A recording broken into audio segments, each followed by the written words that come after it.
Hi, welcome or welcome back to this ongoing series, Autism Spectrum Disorder in Three Dimensions. My name is James Coplan, MD, and I will be your guide to these materials. In this post, we're going to continue our previous discussion on the topics of theory of mind and central coherence and instructional techniques that can be used to address these challenge areas specifically. So let's jump in. You may recall this image from last week or the week before.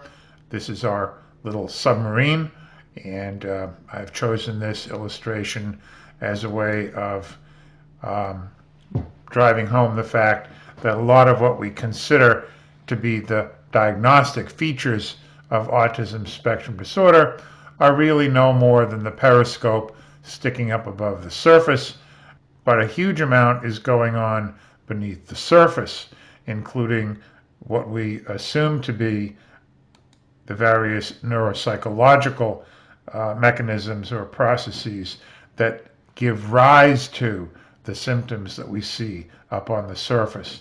And two of the particular neuropsychological traits that we've been talking about are difficulty with theory of mind and difficulty with central coherence.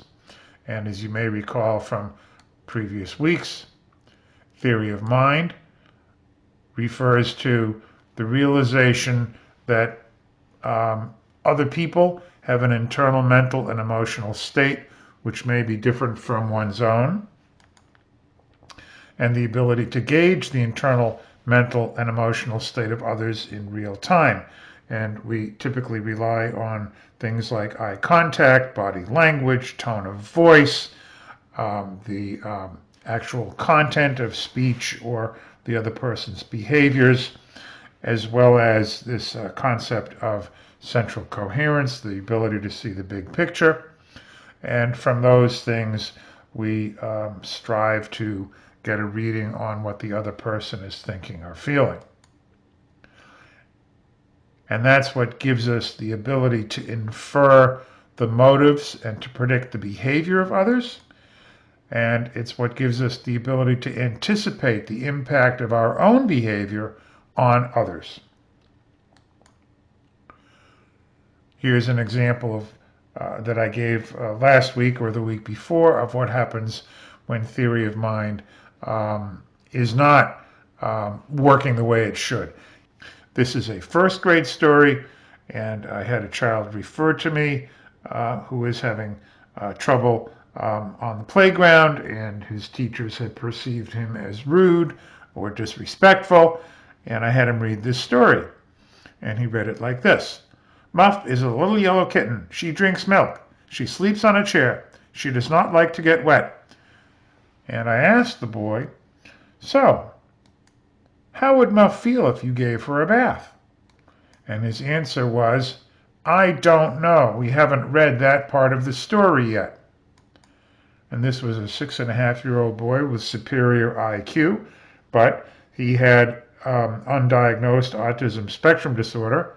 He didn't leave the office undiagnosed, but he had been referred to me because of, quote, behavioral issues. But in fact, this child had severely impaired theory of mind skills and really was totally without a clue as to what made other people function or the impact of his behavior on others. So naturally, or unfortunately, he was crossing over all kinds of social boundaries all the time and had no idea why. The second concept, central coherence, which simply means the ability to see the big picture, comes from Leo Connor's 1943 paper, which was still is the best verbal descriptive prose of what young children on the spectrum look like, and this is what he wrote. Reading skill is acquired quickly, but the children read monotonously, and a story or moving picture is experienced in unrelated portions rather than in its coherent totality. So that's where we get the phrase central coherence. But to make that more understandable, because this is kind of techno jargon, I showed some pictures last time. Here's a Norman Rockwell painting. He was an illustrator. And what we see here, or what most of us would see here, is three little girls. The one on the right is dressed in a red skirt, and the two on the left are in green. And the two on the left are looking at the girl on the right. The girl in the center is actually leaning forward, and her eye gaze is directed towards the girl on the right's open mouth. The girl on the left is kind of hanging back, but her eye gaze is also directed over here. And if we look over here, which is kind of where the other two girls are pointing us with their gaze, this girl's eyes are wide open, her eyebrows are up, she looks like she's in a big smile, excited, and we can see, maybe you can see it on the screen at home, that she's missing a tooth. And the common interpretation of what's happening in this picture would be, oh, the little girl on the right has lost a tooth and she's showing it off to her friends. But one of my young patients on the spectrum studied this picture, studied it very hard, and came to the conclusion that girl is trying to steal the other girl's book. And that's he came to that conclusion because he saw that this girl's hands were kind of next to the other girl's books. And that's all that he could take away from this picture. He didn't notice that this girl was already holding a book of her own down there, nor did he follow the eye gaze of these two girls or notice anything about anything unusual over here. This was what he took away because he didn't see the big picture. And if you take those two concepts of difficulty with theory of mind and difficulty with central coherence, and then you try to imagine what it must be like to join a group of peers on the playground, or how to act in class vis-a-vis the teacher. It's not hard to see how those are both setups for real problems, especially for kids who may be, quotes, high functioning, pretty verbal, pretty functional. Maybe they've actually slipped between the meshwork of the diagnostic net and they've gotten to school without a diagnosis, and then bam, they get in trouble on the playground or in trouble with the teacher. And I saw a lot of kids who that's exactly what happened. They hit the filter of getting into school having gone undiagnosed prior to that point. And we also talked last time about what it takes to teach social skills to children on the spectrum. We have to bear in mind that what seems obvious to us may not be obvious at all to the person with spectrum disorder. We have to be mindful of the fact that in addition to atypicality, individuals on the spectrum often have cognitive rigidity, and we'll talk about that, anxiety, difficulty with regulation of state. They may have meltdowns or agitation, sensory issues. So all of these are going on as well. We should be sure to take nothing for granted. And I told a story a week or two ago about a 15-year-old young man who had been referred to me to rule out a reading disability because at 15, although he was able to decode the printed text, he had trouble making any kind of socially based inferences from the text. So stories like Muff, I mean, he wasn't being presented with first grade material. He was being presented with high school level material, but he just couldn't make any inferences about what was happening in the material. And he was referred to me to rule out a reading disability, but in fact he had previously undiagnosed autism. He was working for me at the table, drawing little pictures and not looking up after each picture. And I said to him, Johnny, not his real name, do you know that you can let me know you're ready for another card by looking up? And he said to me, no, nobody ever taught me that. So who in their right mind would think to ask a 15-year-old, do you know that if you look up and give me eye contact, I'll know you're ready? But this is my job. This was my job. I'm retired now, but I kind of had reason to believe, because of other elements in the history, that he might have some problems in that area. And sure enough, he had gaping deficiencies with theory of mind and central coherence, and had a lot of autistic tendencies. Make each step explicit, not just the what and the how, but the why and the impact on others. Build in conditionals.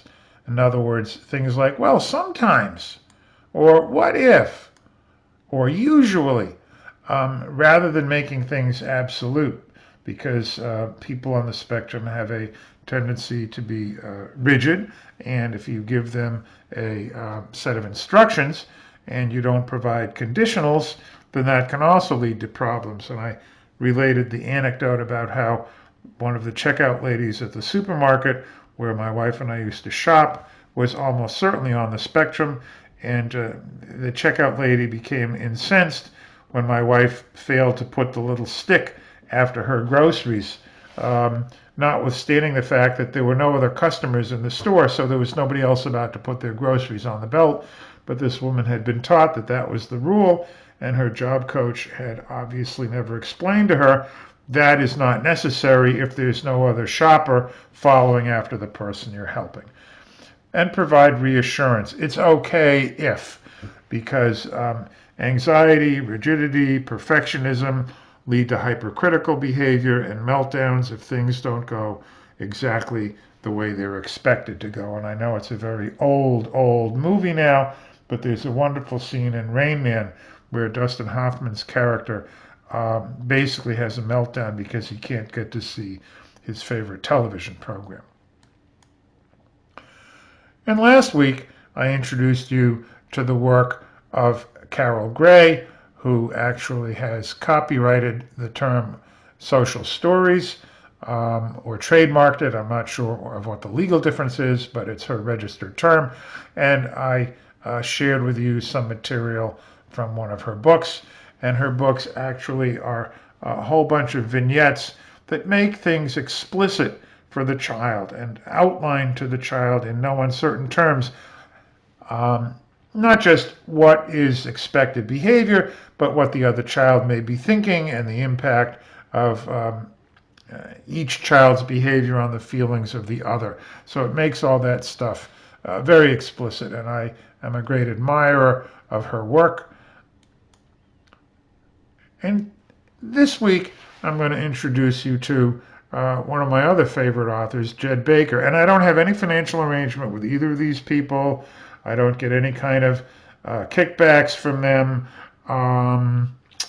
These are just authors whose work I found exceedingly valuable and shared it with my patients when I was in practice. And in case you haven't come across these people, I want to make sure that you do. And I've actually listed both Carol Gray and Dr. Baker in the resource list at the back of my book, but I've also put Jed Baker's website up here. Actually, this is the section of his website that talks about his books. His homepage is www.jedbaker.com, and I encourage you to go there. So here's one of his books, The Social Skills Picture Book, Teaching Play, Emotion, and Communication to Children with Autism. He seems to like to have people jumping up and down, and he splits the images this way. I'm not sure why, but or maybe his publisher did that. I'm not sure. Anyway. And Jed Baker's books really cover a lot of the same ground as Carol Gray's books, but Dr. Baker makes extensive use of illustrations, and I know that Carol Gray has since put out an illustrated version of some of her books, so that's not meant as a knock on Carol Gray in any way. So here's from Jed Baker's book, Social Skills Picture Book, which is for younger children. Don't be a space invader. And if you know anything about people on the spectrum, one of the things that is often problematic is their difficulty regulating personal space, getting too close, alternating with looking away when communicating with someone. So on the one hand, they may not give good eye contact, they may not be looking at the person to whom they're speaking, but on the other hand, they may get right up close into somebody's personal space. So one of the first entries in Dr. Baker's book is "Don't be a space invader," and they give a boldface text, which is meant to be transmitted to the child. Stand at least an arm's length away when talking with another person. Don't get too close. And then it says, an exception is when talking with your mom or dad or close relative. So this is building in those conditionalities right there. And here's the part that's really just incredibly useful. Don't be a space invader when you play with other kids or adults. And over here there's a picture, and it shows two kids. And there are these little dialogue balloons. And this one is actually a dialogue balloon. Can I see the dinosaur? And the other kid has a thought bubble. So what he's thinking is, I like it that he's not too close. And then in the other picture, which says wrong way, the boy is too close. He's being a space invader. And we see, you may be able to see he's pouting with his lip. And what he's thinking is, hey, he is too close. This makes me mad and makes me feel uncomfortable. So this provides I don't want to say a text or a script, but a teaching materials that can be presented to the child to whom you're trying to impart this lesson, and actually a visual that makes it very explicit. Some of us are verbal learners, some are visual learners, and this really takes advantage of the visual channel in addition to the verbal.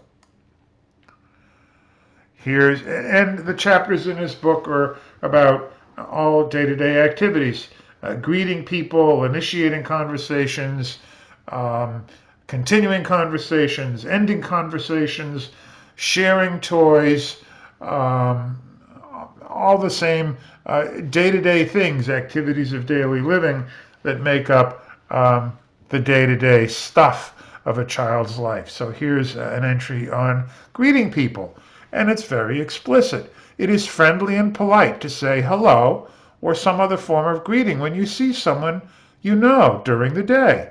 In the morning, the first time you see someone, you should say, good morning. When someone passes you in the hall, say hi. When someone is leaving for the day, you can say bye, goodbye, or see you later. And here again, we see some pictures. The first time you see somebody each day, you should say hello or hi. And the man, presumably the teacher, says, hi, girls. And each of them says hello. Same thing over here. The first time the students see their teacher during the day, they say hi or hello. And then hint, sometimes, remember, this is just like similar to what I said on my slide and what Carol Gray said. Rather than saying you must do X, you build in some conditionals and you say sometimes or usually or we usually do. Here it says sometimes it is polite and friendly to say hello to people you don't know very well, like a new teacher, the principal, the clerk at the grocery store, or the person at your favorite fast food restaurant. You should say hello the first time you see them during the day, not every time you see them in the same day. So that's kind of a lot for a child to get their head around, but right away you're introducing the idea of some cognitive flexibility. Starting and maintaining a conversation, and you can see this is Roman numeral 2. I chose this one because I like the pictures that are coming up. It says you can start a conversation in many ways. One way is to talk about something that is happening in the past, either earlier in the day or on a previous day. When you greet someone for the first time during the day, greet him or her. Refers back to the earlier section. Ask a question about what they did. Some other questions might be, and so on. And then ask follow-up questions. Now this is all the verbal part. And this is really the gold right here. Here are the pictures. When you see someone for the first time during the day, say hi, hello, and ask, how are you? So there's dialogue balloon over here, dialogue balloon over there. Hint, remember to make eye contact and smile. Don't stand too close. Give the other person their space. And then this takes it to a whole other level. Here are the dialogue balloons. What did you do today? I played a game. And here inside of the thought bubble, you can see what he's thinking. You can see what this child is thinking. Now imagine if we had that story about Muff, the little yellow kitten, and we actually had a picture of her in the bath, and we had a little thought bubble for Muff, and kind of a face. That's the sort of thing that from which kids will really benefit, to actually see what the other person is thinking, because they can't do it as well as we would assume they could.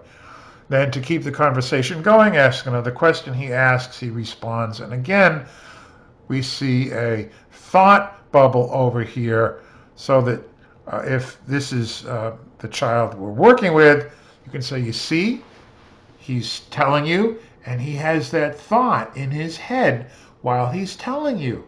And then you can actually play around with this, and you can work with the child to make little thought bubbles that correspond to how they're feeling, and so on. Now here's another one of Dr. Baker's books. Again, people jumping up and down. The publisher must like that as the look for his materials.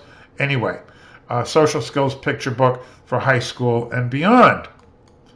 And we see some of the same things. Starting a conversation, introduce yourself and get to know them first by asking things you might have in common. And this is in a whole section about dating. And I think we could have all used a primer on this when we were about 13.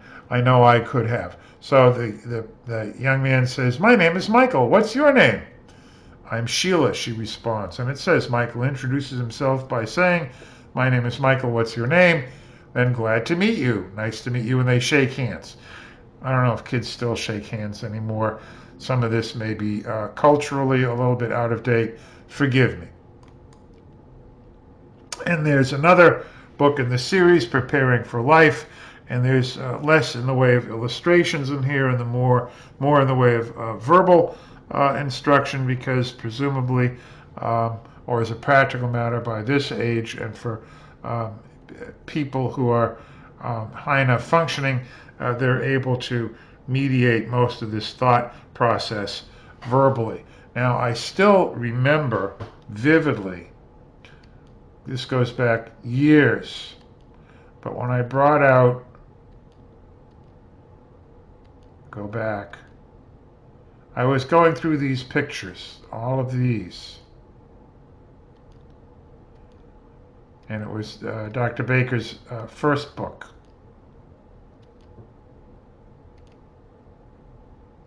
I still remember when I brought this book out and I opened it up and I started showing it to the parents. The parents looked at this book and they both burst into laughter. And I said, what's so funny? And the father said, I need this book. And in fact, this was a wonderful guy who, he was an engineer. So there is some truth in the kind of the cultural stereotype of people in the STEM sciences often having some of these traits. And he said, I could really use that book. Now, he knew that he had some issues in that area, and he was very open about it, and his wife was very supportive.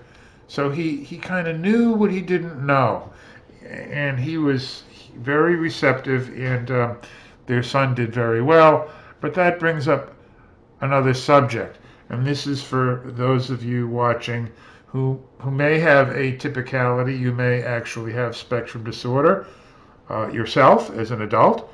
A lot of my pediatric patients had a parent who was either on the spectrum or who had atypical features.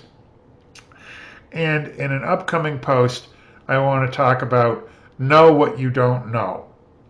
And what that means and why that's important for you as an adult to know what you don't know. In other words, to know where the open manhole covers are so you don't fall into one of them. Um, uh, make people angry with you when that was not your intention, so you don't get uh, cheated or mistreated by somebody, how to recognize when somebody is being sincere or insincere, or to know when you're at risk of missing the signals. And that kind of knowledge is very powerful. And we'll get more into that on a future post. Again, by way of reminder, all of these resources that we've been talking about are indexed in a resource list at the back of my book. If you want to go either to my website or to a bookseller um, and pick up the book, that will provide you with all of those resources. Well, that about wraps it up for this post. Thank you for sticking with me. Now, I'm not sure what time of year it is when you're actually viewing this, but as I sit here today, Thanksgiving is next week, so I will probably not be putting up a post either on what used to be my regular night of Wednesday, or certainly not on Thursday, which will be Thanksgiving. So I hope you all have a very joyous holiday, and I will be back most likely in 2 weeks. So thanks again.